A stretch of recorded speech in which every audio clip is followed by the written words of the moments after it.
All right, hello once again, everybody. This is Mr. Rodriguez coming at you for another one of our daily activities. For today, we are working on April 22nd, 2020 homemade cleanser. What I want you to do is basically create your own experiment using baking soda and vinegar. Now, we should have a little bit of experience already with these two particular compounds from our making fuel experiments. As we've already seen and maybe already have a little bit of our own experience, putting these two together can make a very interesting reaction. So we're going to be doing that again today, but keeping it more focused in terms of just a cleaning atmosphere. We're not looking to make any kind of miniature explosions today.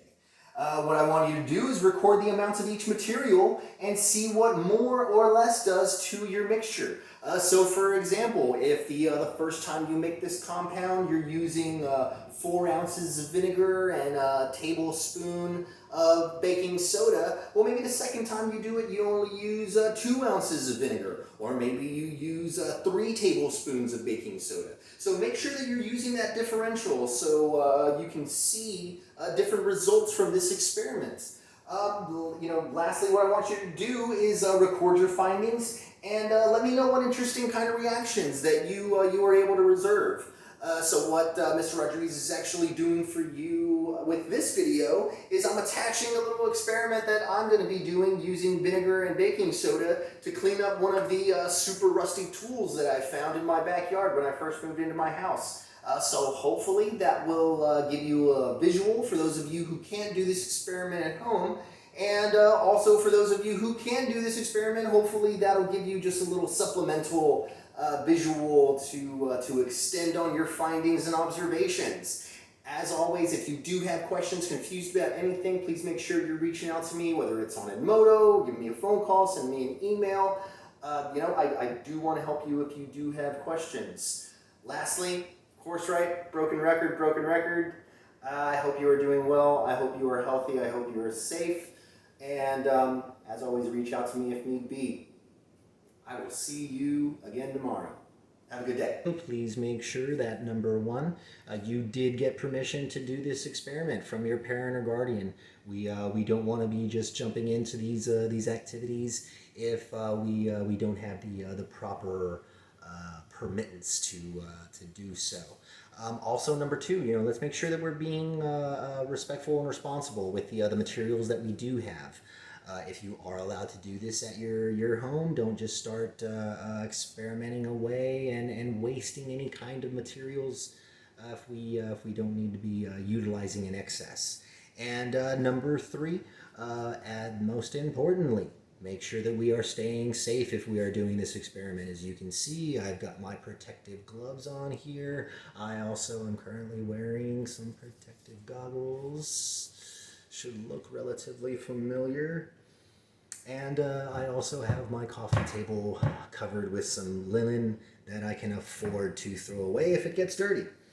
So alrighty, I have my bowl as well as a little plastic spoon for mixing. And I'm going to be utilizing about 40 milliliters worth of vinegar in my mixture here. So let's pour that into it. I also have my baking soda, as you can see. Let's go ahead and pour this. This is about 1 tablespoon of baking soda.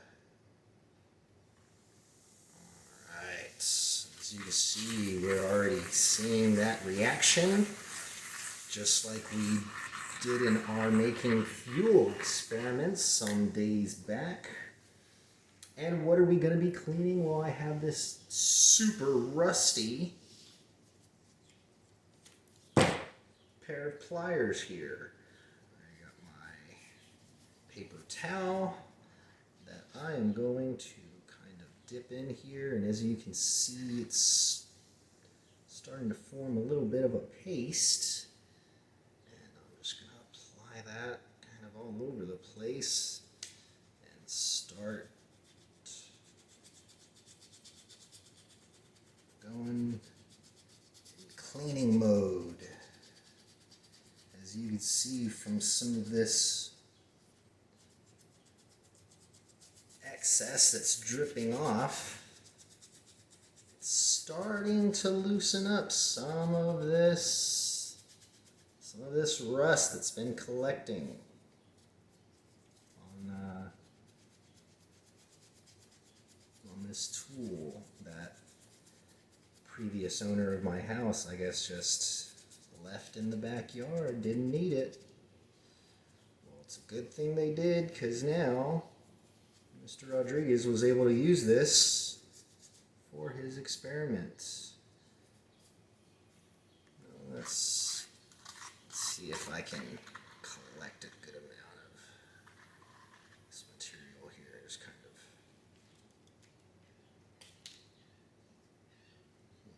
on.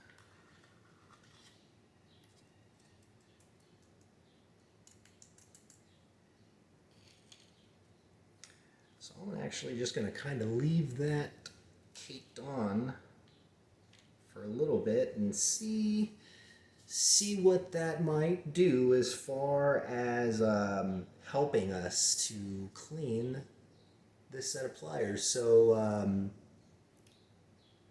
be right back to it.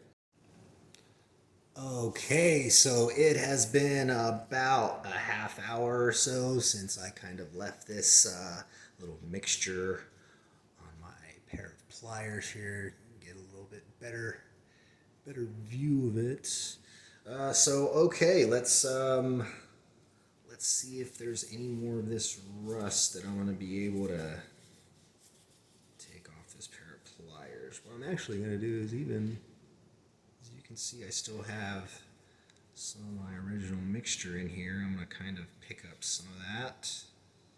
As you can see, it's formed into a thick paste. So I'm just going to start seeing if I can scrape any more of this rust off these pliers, which, as you can see, right, it's definitely rubbing off on this paper towel that I'm using.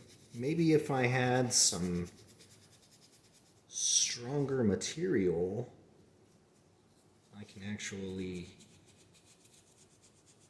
scrape more of this rust off at a time. But as you can see, it's definitely eating away. It's eating away at all of this rust that's been accumulating for who knows how long. As we can see, I was already using some of this compound as an example earlier to take off some of this rust. Okay, well, it looks like that is going to be as good as these paper towels can get me. But, you know, we definitely saw some interesting reactions at the very beginning, just like in our making fuel experiment, that bubble fizzy reaction. We also saw that once that fizz kind of calmed down, it was able to make this gooey looking paste here. And although I couldn't get a lot of the rust off that I initially intended to, this definitely can eat away at that rust, because it is slowly but surely gonna come off of this. I probably just didn't give it enough time to really set in. But maybe Mr. Rodriguez will do this experiment one more time once he gets a little bit more baking soda and vinegar in his house. Just like I said in my introduction, please make sure you're reaching out to me if you have any questions, comments, concerns, or anything like that. I hope you enjoyed this experiment. I hope that it was helpful, if at all, just a little bit entertaining. You have yourself a very good day. I will talk to you again later on. Bye now.